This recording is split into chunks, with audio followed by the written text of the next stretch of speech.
through pretty quickly here, so let's have a look through them. LeBlanc, Renekton, Nidalee banned out here for Roccat, 2 aimed at Aleksei, 1 up towards Darien, who's trying to avoid the graveyard today. Then Zeke's Rise and Karma taken away by Gambit. So taking away that Rise, bit more versatility there. The Ziggs against Overpow and Karma, who's been so successful in support role. There is so much to catch up on right now, but I'm just going to say that all of the junglers are still available. Yep. Knowing that you've got that Lee Sin up, knowing that Evelyn's there, knowing that Jinzhao's there, I think both Jankos and Diamond are going to have a field day.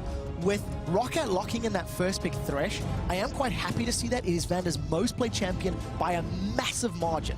And when he is on form, when he is landing those death sentences, he is a threat to absolutely everybody. So we'll see if he can thread the needle and find those picks. Yeah, interesting choice. In fact, the most contested support if you head these two players together. 14 games played for VandeR, 11 for Eduard. And VandeR has almost double the KDA, in fact, more than double the KDA of Eduard on that Thresh. So that's going to be an important pick for them. That's where he won his MVP award with his Thresh skills. Over on the other side, though, Irelia for Darien. So that is an interesting first pick.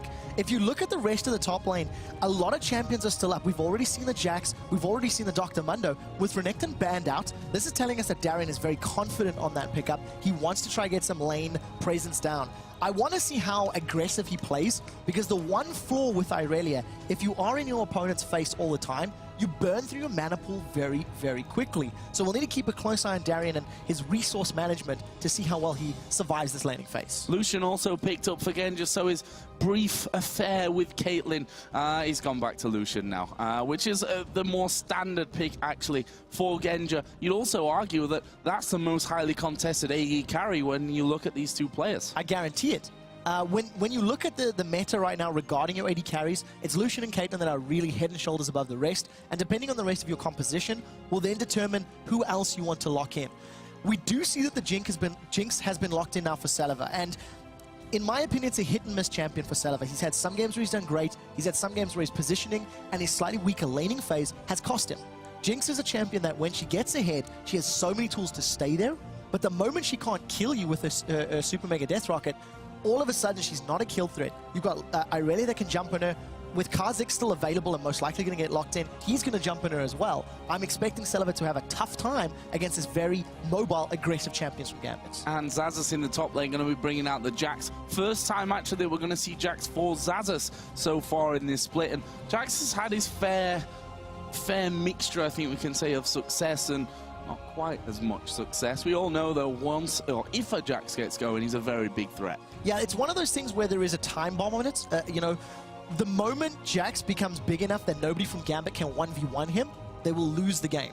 This is what happened in game 1 of the previous quarterfinal, where there was nobody in Alliance that could deal with Young Bucks Jax in a 1v1 scenario. So he just sits alone by himself in a side lane and continues pushing it up. So we will need to see how Gambit decide to deal with him. I'm anticipating some additional love from the junglers to get in his face and make his laning phase a bit more difficult. And speaking of junglers, Xaxus was locked in here for Diamond, and well, we know how strong he is on Xaxus. I almost feel like we say that all the time when we're talking about Diamond and his performances on junglers, but Xaxus is a real speciality for him. 7-0-2, the last time that Gambit beat Roccat, which is 2 weeks ago, it was the jungler that he was running when they had that siege composition, and Alex would land a spear, Diamond would jump in there and kill somebody, and he did that over and over and over.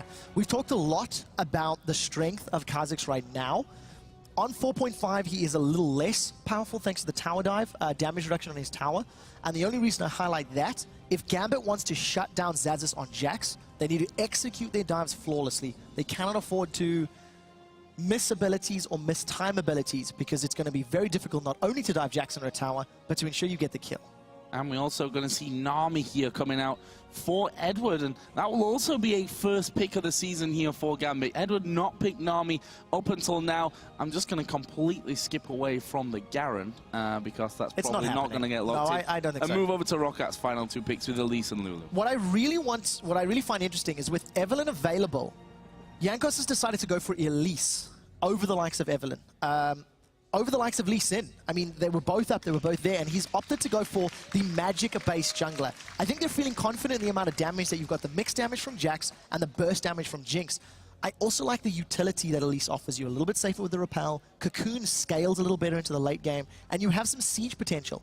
throw out those zaps and those glitter lancers and some volatile spiderlings, and all of a sudden you do have some siege potential on the side of Roccat. Final pick for Gambit was none other than Castlewin. He's been banned so many times this season. However, he did have that rework, has been banned for 4 weeks now, yes. actually. And today is the first time that we're actually going to see Cassidin available. Gambit take it. So the biggest thing to note on Cassidin is his Q has had the biggest change. It no longer applies a silence, it gives him a shield when he does actually cast that and jump in. I feel like in general Cassidin's damage has been reduced, especially in the early and mid game, but given enough time, given enough items, he still has the potential to instantly burst you down. The one thing I do want to highlight, you've got a wild growth in there that can save somebody. You do have the Thresh Lantern as well. So Alex is going to need to time his engages perfectly to make it work. And the fact is, on the other side, you've got a Jax who's also going to be scaling up like a beast. And we'll see how those two face off. But before we get into our first game of this best of 3, let's see who you guys voted for over on LOLesports.com. According to the numbers, you think Gambit are going to win the series by 69%. Yeah, that's not surprising. I think, you know, I feel like Gambit are probably the stronger favorites in this series as well. They've been boot camping for just shy of 2 weeks. You know, I talked on this earlier as well. Alex has said they've got a team analyst. I mean, this is the first time we've heard anything remotely of the sort for Gambit. And if Genja's going to build some real items on an AD carry, and they can fix some of the decision-making and their rotations, this could be a very strong Gambit team. Well, let's not forget that Eduard tweeted yesterday that he's broke his finger. Turns out it was his finger on his foot, which is actually a toe. We'll let him off on that one, though, because we're going to move into game. We'll see if that broken toe affects Eduard this time around. It is, of course, game 1 between Gambit and Roccat in this best of 3, with a place in the semi-final up for grabs. And for the loser, still the threat there of looming relegation. Yeah, it's very, very scary. Alliance, you know, you weren't 100% sure they were going to make it in that previous series. They were behind in game 1, significantly behind in game 2, but they did manage to pull it out and make it work for them in their favor. Right now, Gambit grouped up on the bottom side of the map and going to be invading on Roccat. This is something that's not traditional. We don't see Gambit going for these sorts of invades very often, and I think Celaver should be able to get away as long as he flashes the bubble. Gets the early vision there, and Eduard is going to be the one. I was going to say walking, but it's a fish. I'm not swimming along on grass, not something a fish does really either. But Gambit have pushed themselves in towards that red buff area. We see the ward going down on the buff, and instantly the recalls start to happen. You see Thresh off to one side, Lulu on the other. Celaver on Jinx is waiting on the bottom side, but Gambit have got the information here that they wanted, picking up that early ward, getting the vision in there, and leaving. So we'll see how they make use of that information. Once again, we talked about how we're anticipating Darien to get a couple more ganks in that top lane. And by getting that additional vision, seeing all the members of Roccat, it's going to allow them to actually quite safely get control of their own buffs. I do want to highlight the fact that there are 2 teleports on the side of Gambit right now, both with Darien and Aleksei. And considering how powerful that teleport is when you TP to a tower, it's going to give Gambit an immense amount of mid-game map presence and map control, and we'll see how they make use of it. Well, we see that Gambit once again moving across the map, getting a ward into the Death Brush, and it looks like that blue buff will be safe for now. So Gambit getting some early vision in there. Are we going to see that lane swap happening? We already are seeing that happening as Gambit move Lucian and Nami to the top lane, but Roccat are ready for this one. They're going to bring Jinx and Thresh to that top side. That will leave Lulu and Cassidin in the mid lane, Irelia Jax in the bottom. So going for the straight head-to-head, we may not be seeing any of these funny, fast tower pushes that we did see from the first 2 games of the last series. But we need to see how this lane matches up. I actually quite like the idea of a Nami Lucian when you don't get hooked. Looking the fish, but I'm not sure they've got the damage here at level 1. Let's talk about summoner spells here while we're on the topic of damage, because, you know, traditionally a support will have an ignite in there. That's obviously all changed now, and we see heals from both AD carries and exhaust on both supports. Yeah, I actually think without jungle intervention, there is sustain on the side of Nami, there's a shield on the side of Thresh and Rockat's side, and knowing that Lucian can bully Jinx early on, even though Thresh is slightly more effective than Nami, I do feel like this lane is pretty even. What I do like is once Eduard gets some points into that Tidecaller's Blessing, the Nami E, he's going to be able to put that on Lucian, and Lucian, with his passive double shot, will get both of those procs off immediately, making his early game trading and burst that much more significant. So we'll keep an eye on that lane in a moment. As you can see, Diamond in the bottom lane, coming in behind Jankos. This should be a pretty successful gank. This could be dangerous. Level 2 has got his leap strike. Actually uses a flash there as well, Xaxus, to get back to the safety of that turret. That's an early summoner spell brought out there from Gambit's side of things. Jankos is still hanging around, but you can see there's a ward completely giving his position away there. So Gambit know that Elise is hanging around. They're just going to push this wave to the turret. I would expect the same thing to happen in the next couple of minutes, knowing that Xaxus doesn't have that flash available, and knowing that both Irelia and Kha'Zix can leap after him once he manages to leap away. That is quite a powerful position to be in. So we'll see how successful Diamond is at getting that potential first blood. He's about to run into a spider in the jungle. I think it's going to be a pretty even trade. Cocoon going out there, not quite got the right angle to catch on to Diamond. The Spiderling, though, did have the range just to get in there. Just want to touch on that mid lane for now as well. Aleksei, we are actually going to see a hook, so let's forget that one. Chompers are down as well. Eduard going to go low. That's a good bubble from him. Exhaust comes onto Genja as well. Wow. Darien tries to get in there, but he doesn't manage to get through onto that, and that is his teleport down. Flame Chompers from Celaver not only holds Gambit in place, but it also catches Darien the moment he spawns after that summoner spell was used. So Roccat, they do get away. I do want to highlight that both Exhaust and Heal were used on the side of Roccat, whereas Heal is still available for Genja. Thanks to Darien using that TP top, he's removed some of that pressure from Alex. But if you look at Alex's CS, he's 25 to 25, tied with Overpow on a melee champion. So this is actually very good CSing in the first 5 minutes. Overpow hasn't been able to punish quite as hard, and you could argue that the fact that Lulu no longer gets 2 Glitter Lancers off could be a potential reason for that. Yeah, we also saw that Crystalline Flash start as we are going to see Celaver going aggressive here on towards Genja. There is the repel, actually had the lantern. We see the teleport coming in on towards that top side. That's how Aleksei starts this time. They go towards VandeR. There's the flash around and the first blood coming in. It's Eduard that secures that one. And they, I think, forgot that there was a second teleport on the Gambit side. They've got to keep their eyes out for that. Yeah, and you don't expect 2 teleports before level 6. Neither Irelia nor Kassadin had their ultimates available to actually jump in for those kills. So I think that's actually very good, decisive, aggressive play from the side of Gambit. It has netted them first blood, considering the first attempt was a fail. You do have to call that out. Even though Darien failed that gank, he's actually not even behind on CS. So Xaxus did not punish that lead. And speaking of not punishing that lead, Alex went top lane, and we didn't see Overpow stretching anything out in the mid lane either. Only 2 CS in the advantage that he has right now, but that's going to be very even with this wave stacked up, and Aleksei just continues there to harass things off with that shield, pretty much blocking everything that Overpow throws in. Yeah, and also with Kassadin on 4.5, his passive reduces all of the magic damage by 15% right now, so it's going to reduce a lot of the trading power that Overpow has in these mid to late game team fights.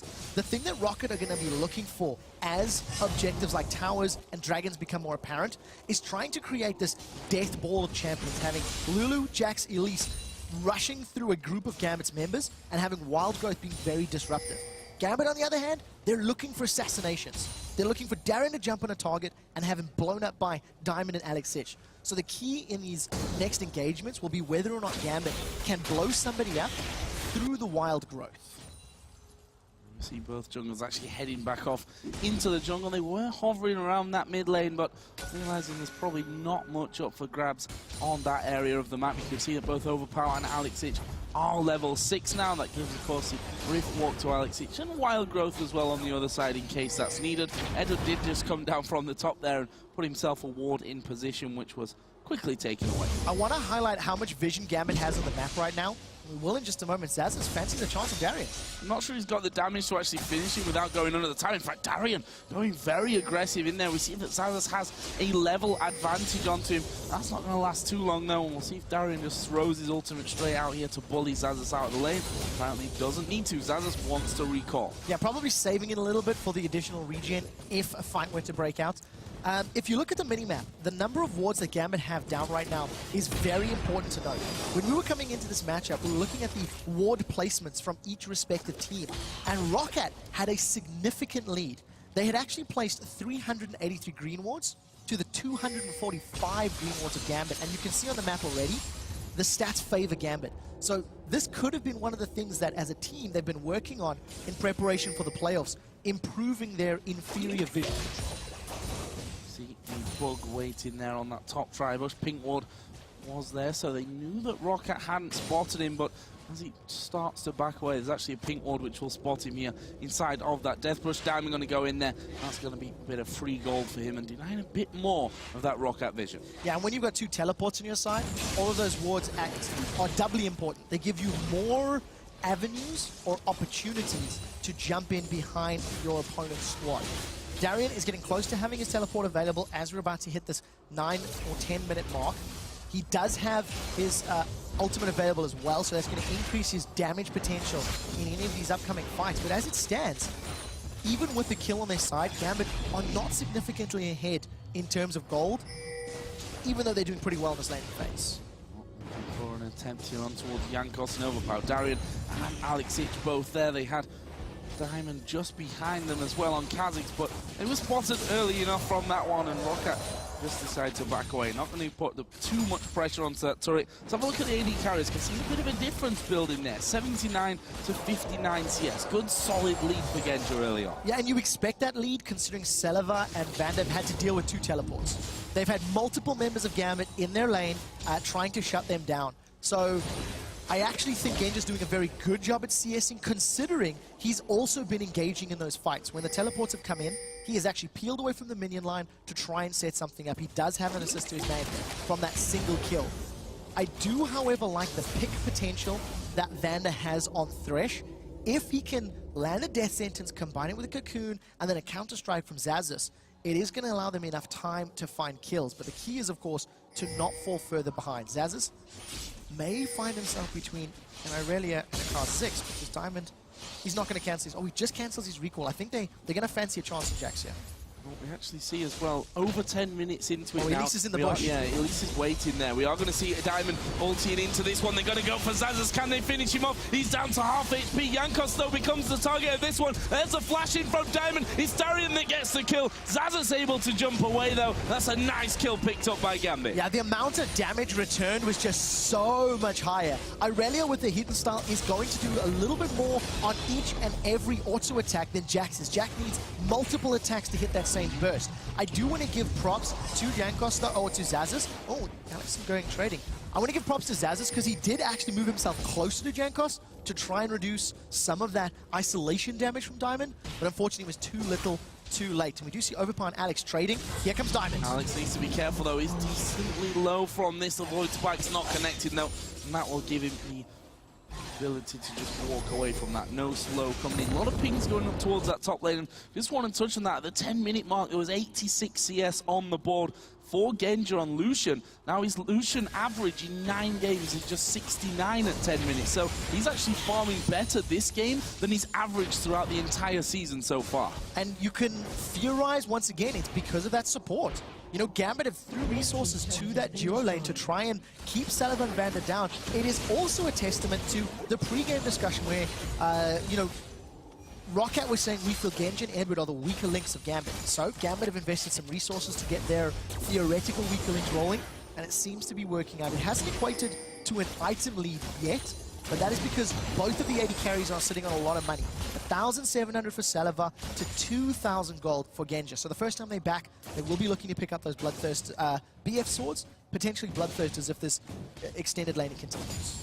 Well, they seem quite content with the farming right now, and certainly Genja will be. Still holding a decent lead on that front. We see the Sightstone is also in there for Eduard, of course, the recipient of the first blood for Gambit in this top lane, and now they see Aleksei is coming up there to join them again. There's a ward in the river there, though, so even though Aleksei may have come through with that pink ward, knowing there's no vision from Roccat, he could have come through, as there is a bubble landing on towards VandeR. Here comes a tidal wave as well. Have they got the damage? Summon a heal was used there by Celaver, and now they're going to try and turn this one around. Not got the damage there to do the business. Heal and exhaust was blown by Roccat to survive that trade. Genja holds onto the culling, so none of that was reduced. Roccat, they've called in reinforcements, and here comes Jankos and Overpow. Look for the cocoon. There is a bubble, though. The bubble lands, the cocoon misses, and that will be Gambit Gambit able to simply walk away from that one. Both Overpow and Jankos had come up. If that cocoon had have landed and the bubble would have missed, that would have been a complete different outcome. And look at this, typical Gambit style. They see that the jungler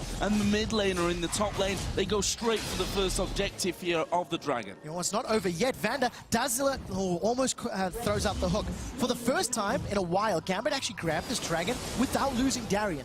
We so often see them pulling him up. Now we do see a teleport in the river. Here comes Gambit. Here comes Alex from the side. He's going to burst the damage down onto all three of them. Bubbles missed though, and Xaxus actually using his TP to now get involved in this top lane. In the end, no kills, no masses of damage really done from either side, and that means 2 TPs going to be going down. Overpow's now joining in. They might have the numbers advantage to force them off the tower. It looks like they will. That was a very uninspiring gank there from Gambit. Not only did the bubble miss from Eduard, but Alex came in from the side, throws out the force pulse, but there was no support. Nobody else backed him up. I do want to point out that Darien also burned his teleport. I believe he cancelled it. I did miss that myself, but it is on cooldown, meaning that Gambit are going to have this a few more minutes of passive play. We've been seeing them try to force things down, but at the end of the day, that failed gank and the failed presence means that Roccat actually secures the top lane tower to take a tower lead of 2-1. Have a look down some items here. Darien on Irelia, first time this season. We know that Darien likes to experiment, I'm going to call it, when it comes to builds. Right now he has his Berserker Grease finished off with Home Guard as well, so they can get that speed out from the teleport.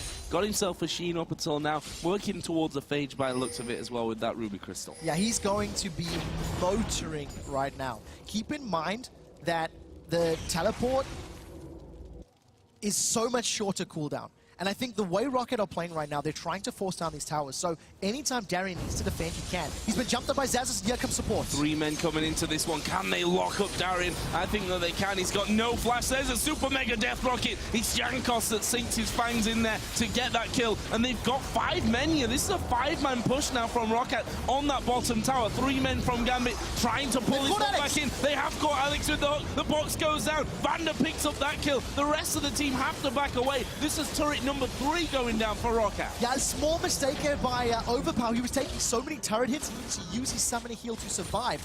Remember, we touched in the pregame about how Roccat had the abilities to siege, and if you land a key individual targeted skill shot, it will open up that objective. A great death sentence under the tower by VandeR allows them to get a kill on Alex, grab themselves the 3rd tower of the game, and take a very small gold lead. Now, Roccat, with all of the outer towers down, need to get some deep vision in the jungle of Gambit to ensure that they can siege up on those inner turrets as safe as possible. And speaking of vision there and Darien going down, we've seen a trend from him when you look a little bit deeper in the statistics in terms of wards. He doesn't give himself that vision very often in the solo lane, whether that's top or bottom. He really does not. Over the 28 regular games of the Spring Split, Darien purchased 11 green wards and 6 pink wards in total. That's it. He's been relying entirely on his trinkets for vision. If you want to contrast to Xaxus, Xaxus has purchased 96 green wards and 13 pink wards. So 9 times the number of green wards. And if you look at the inventory right now, you can still see more wards on the side of Roccat. Although to be fair, the rest of Gambit have stepped it up this game. They have had very good vision up until, you know, this period of the game now as they've been defending these towers. And apparently Darien likes to go to the graveyard a little bit more than he was letting on there. We've seen it time and time again from him, but somehow seems to work out for them more often than not. We do see Xaxus and Darien now switching their solo priority towards his top side, but they're not that solo because Diamond is up there with them. Jankos is there, and even Overpow is waiting off to the side here. They're looking for another free kill on Darien. So for the most part, Jankos has actually been relatively close to Diamond. They seem to have read each other quite well. You'll notice that Diamond is making his way to this top lane, and Xaxus could jump in with a counter-strike. There is the stun coming down. Jankos is here as well. That's a nice move from Darien to try and get away. Wild Growth goes down as well. Darien's a dead man. Jankos picks up another kill. He's feeding on Darien right now. Very well executed by Roccat. They landed everything they needed to, and I like the fact that Overpow just waited in the wings just long enough to lull Gambit into that false sense of security. He used the Whimsy on himself for the movement speed and lands a very good Wild Growth. Regardless of the tenacity and the crowd control reductions that Irelia picks up, when you've got a constant slow from Wild Growth and you've got a knock-up that cannot be reduced, it just makes it all the more effective. So Well played to Roccat. They extend a very small gold lead, but we're still looking for more vision from them. We're still looking for more map control, because truthfully, it's still actually very even, despite them having the tower lead. Interested to see how this next minute leading into the Dragon all pans out. As you said, the last Dragon went over to Gambit. Capitalization really on the positioning of Roccat as they sent their mid laner and jungler towards the top side of the map. This time around, Roccat have both their AD carry and support down there, but there's still no real vision of that Dragon area here with less than a minute to go. Overpow and Genja just butting heads somewhat in this mid lane as well. Overpow now got himself that Theme's Unholy Grail with a blasting one. Kassadin, let's touch on him. We've not seen him for a good while because he's been not only reworked but banned a lot before that. Rod of Ages is done for Alex. So, considering this is the first time we've seen the reworked Kassadin, I think we have to give a lot of props to Alex for doing very well in the farming game. Yeah. He's actually slightly ahead of Overpow with a teleport to the top lane and before 20 minutes. I do feel that, yes, Lulu is still a little bit weaker thanks to the changes on her health picks, but you should still be able to bully Kassadin. You are still a melee versus a ranged. You have the tools to your credit. So either Overpow slacking or Alex is just that good. We do see Xaxus and Darien, and here comes Alex as well. Oh, Alex just waiting for this one, waiting for Xaxus to go low, but he jumps on towards Darien. Darien dodges off there just in time to stay alive. And now Alex is going head-to-head with Xaxus, who's doing a fair old chunk of damage. Will he jump over to Darien? No, he won't. Darien got the health back. That'll be a kill. The Dragon, in the meantime, did go down, though, in favor of Roccat. So overall net game for Roccat, because they even out the Dragons at 1-1, they actually come out ahead in the goal. I do want to talk about how scary that is for Gambit, though. That is 2 members of Gambit that was required to seriously focus down Xaxus. It took a lot of time, let's go with that one, to actually kill him. And that is a Jax without any defensive items. In 4.5, the scaling runes have actually been tweaked. They are slightly more effective. And I believe that Xaxus is running a fair number of them, so it's going to allow him to scale a little bit more effectively into this late game without investing so much gold right now. Which Jax player goes defenses? You don't need those things. We've seen that right there. Although no kills to his name yet, he is becoming a little bit of trouble for Gambit. We'll see how that all works out as Aleksei gets himself another blue buff. He's up to 154 CS, still bang level at this point with Overpow's Lulu. Sure, he'll be happy with how that one is working out for him. We've also seen Trinity Force now being completed by Darien's Irelia, 1-2-1, and still lacking when it comes to CS if you compare that over towards Xaxus. Overpow, you're going to get chased down by Genja, playing very, very aggressive through the ward over there into that Wraith camp just to check it out and maybe follow through onto Overpow, but as he sees him back away, he'll say, okay then, free Wraith camp for me. Yeah, great play there by Genja. Just very good mechanical ability. Chasing through an Overpow. He doesn't have a lot of defensive stats. He's relying purely on that shield to stay alive in those situations.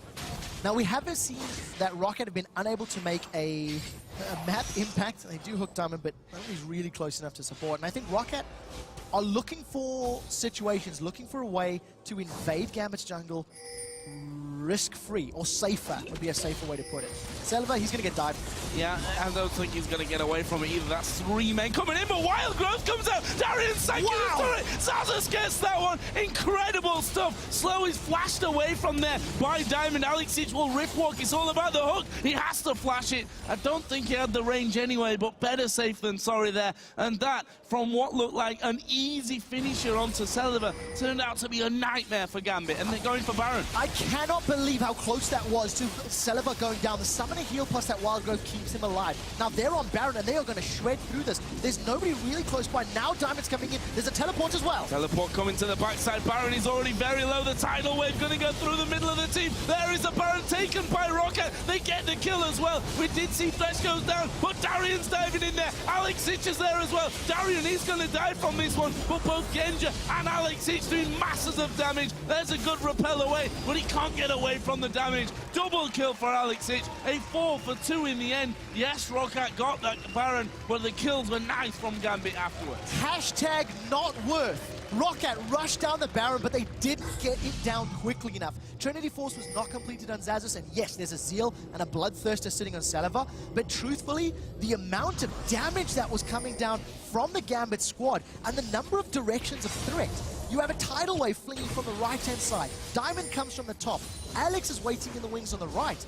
And because of the amount of presence that Roccat needed to deal with and focus on, by time Darien arrives, the rest of Gambit have got superior positioning. Great exhaust on Xaxus makes his couple of seconds of fight impact somewhat meaningless, and a very quick kill into Celaver allowed them to just clean up this fight very efficiently. 2 for 4. Baron does go to Roccat, so I think probably net goal gain is still sitting with Roccat, but you can't deny the power and the impact of removing that buff from the members of the team in favor of Gambit. That's going to give a bit of insecurity, that's the word, unsecurity. Actually, the German word came into my head first. That's a worrying sign, I think. Been living here too long. But yeah, insecurity, that's the one that they had there.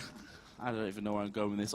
Over to you, Quick Shot. Perfect. Why don't you have a talk? I will, because we do see the Iceborne Gauntlets being picked up now for Kassadin.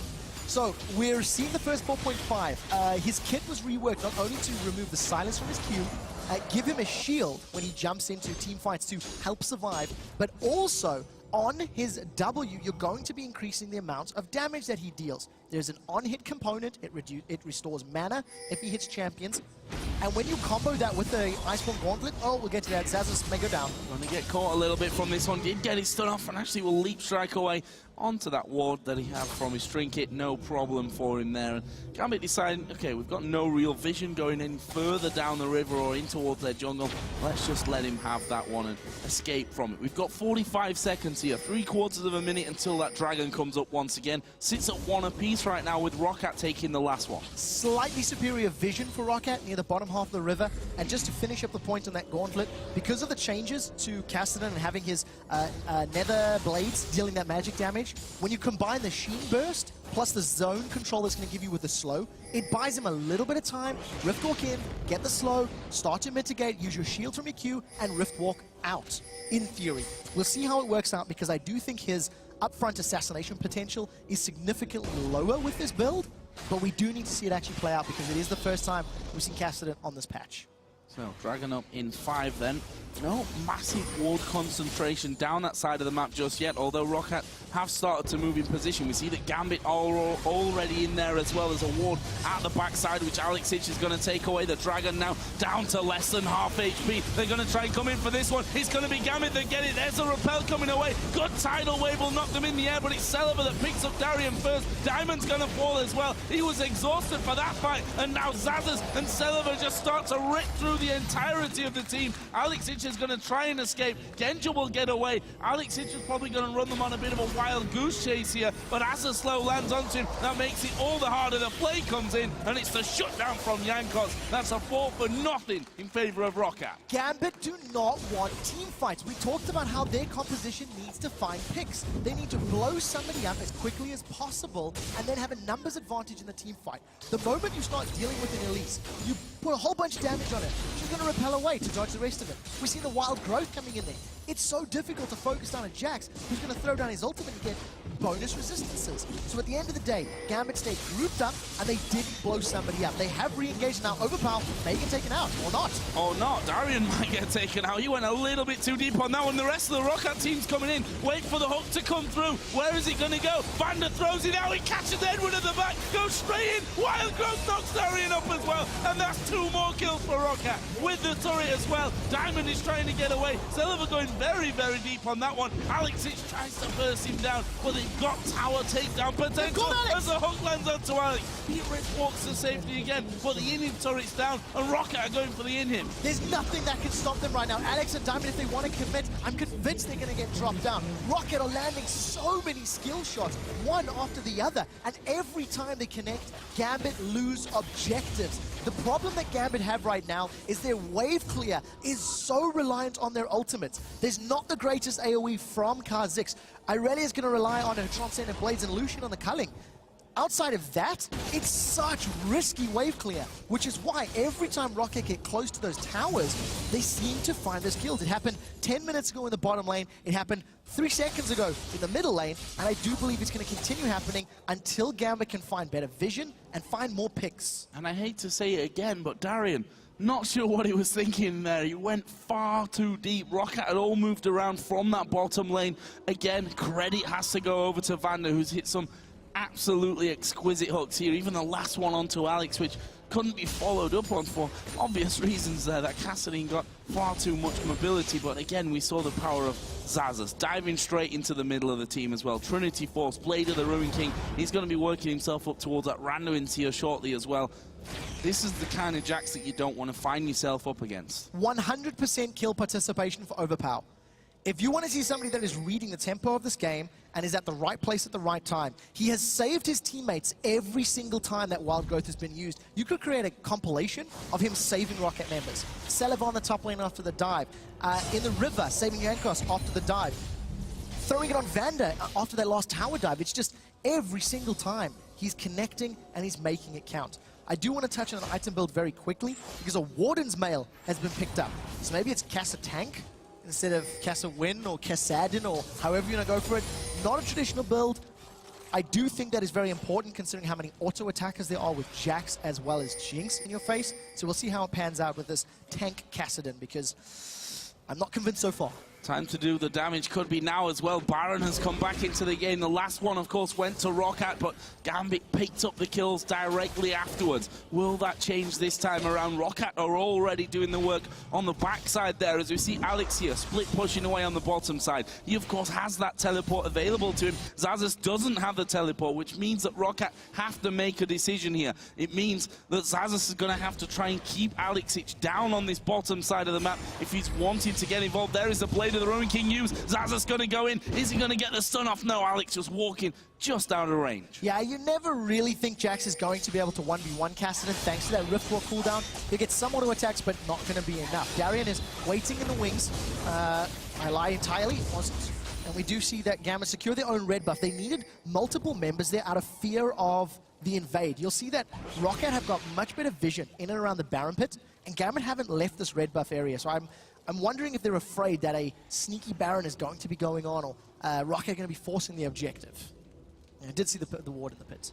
Ward just thrown down in there, so they at least know that nothing directly in the pit is going on right now. But VandeR again getting into position. Got those Moby boots, so he's got a fair bit of pace on him.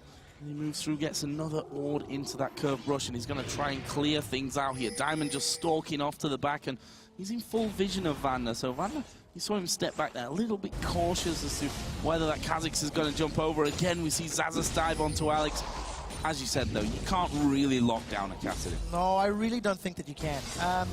I'm trying to understand what Gambit's thought process is with this composition, because if you've got multiple assassins, you have upfront burst and you want somebody to execute. I wonder why they didn't go for a Jinx as their AD carry. Yes, it would have been a bit riskier, but they would have had the damage to close out those fights. Right now, though, you do see Baron has been started. Gambit coming in from the sides. They peel for Diamond. Oh, Diamond, though, he's going to get cocooned, and he's going to go down. That was brilliant stuff. You saw the ping ward put in position there, gave them the vision, not invisible anymore, and the Baron is going to go for a second time in a row over to Roccat. At this point in time, Roccat already have a composition that is better at sieging turrets than Gambit's is at defending them. They just need to group up. Knowing that Jax has teleport also allows Roccat that air of safety to split push with a 4-man team in one lane and leave Jax as a 1-man team in another lane. That 4-man team is pushing now along the top lane, and Overpow says, I got a shield all day long, and VandeR will add into that as well with Thresh. That turret goes down without really the need for those minions to come in and tank it up for them, and it's all now about that inhibitor turret. Of course, the inhibitor in the middle lane is completely wide open. Genja actually throwing out his ultimate here. The Cullen taking down that minion wave, but look at that, the next one right there behind them, and they're going to try and work themselves in for another turret kill. Yeah, we do see that Alex is making his way back. Oh, they caught Diamond! They caught Diamond, he actually goes away! Super Mega Death Rocket comes through, not quite got the execute. Meanwhile, down in the bottom lane, Alex is just having to defend against the minions that were pushed up there by Jax, and here is the hook coming out. There was a minion right in front of him. Don't think he spotted that one was there. Did land though, so still good accuracy from VandeR. At this point in time, Xaxus is continuing to split push this bottom lane. He got a couple of auto attacks off a few moments ago. That death sentence doesn't connect, but look at the damage onto Genja. 2 auto attacks from Celaver and he loses 50% of his HP. I actually like the fact that Celaver's playing pretty safe. He does get caught by a bubble, but it's not worth the risk to jump in.